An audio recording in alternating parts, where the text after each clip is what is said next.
mental illness, anxiety, depression, meditation, well-being, all popular words, especially during a pandemic. Words filled with meaning and questions and thoughts that we whisper to each other so no one else hears them. If I were to ask all of you, how many of you had experienced feelings of anxiety and depression, I imagine most, if not all, hands will go up.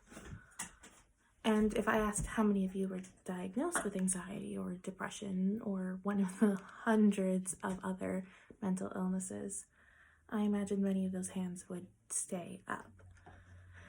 In Canada, statistics range from 1 in 5 to 1 in 3 and even 1 in 2 on how many Canadians over the age of 18 will experience, do experience, or have experienced a mental illness in their life. It's simply the world we live in. Now, I want you to think about children.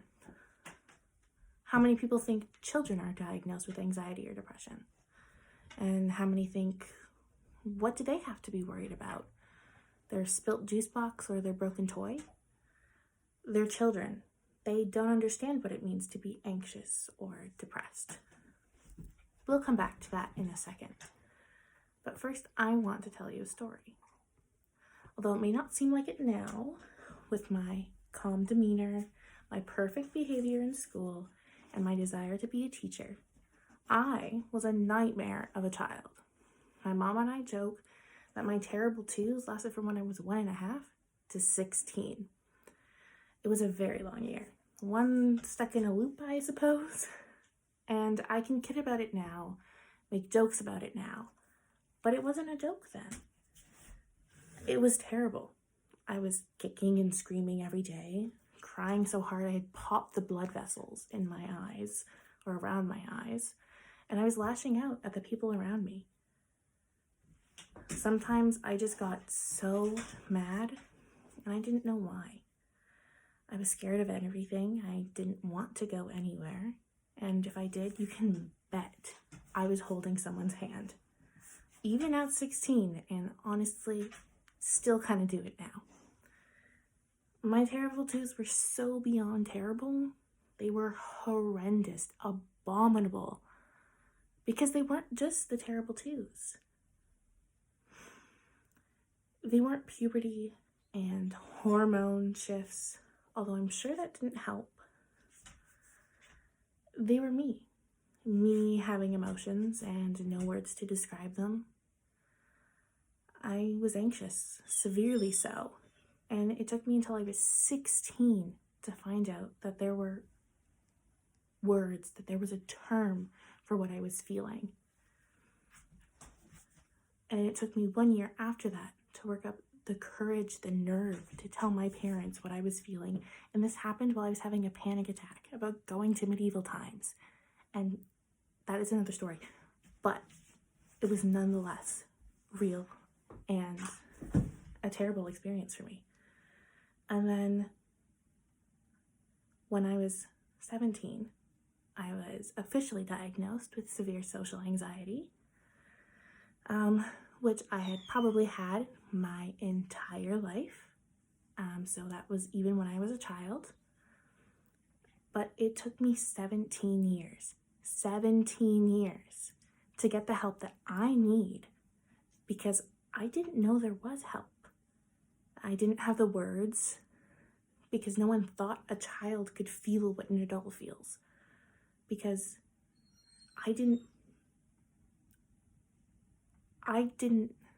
have that ability, that comfortableness to talk about it, because it was never in my brain that, oh, look at me, a child who has nothing to worry about, supposedly, actually has a lot to worry about, is actually having real emotions.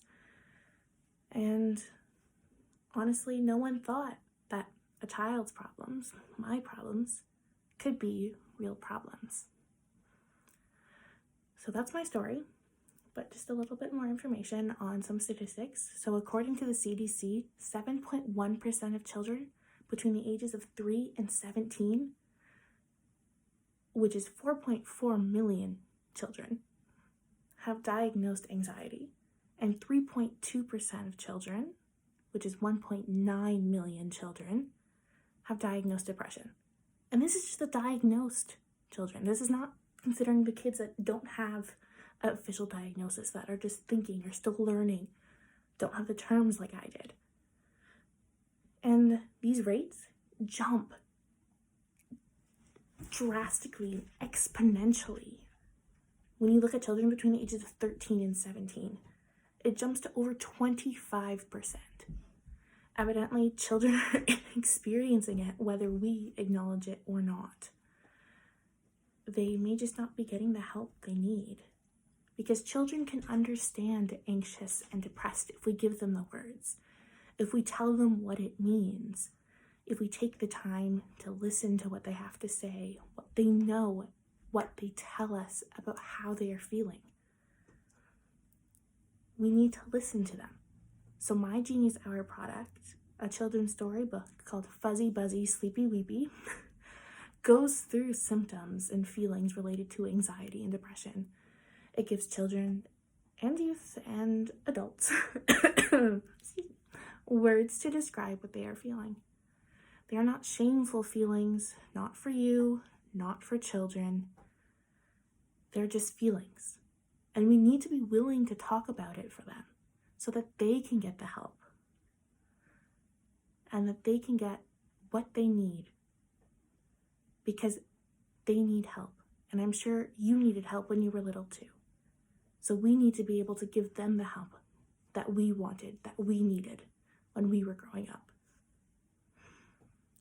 Children are small, but that does not mean that their problems are.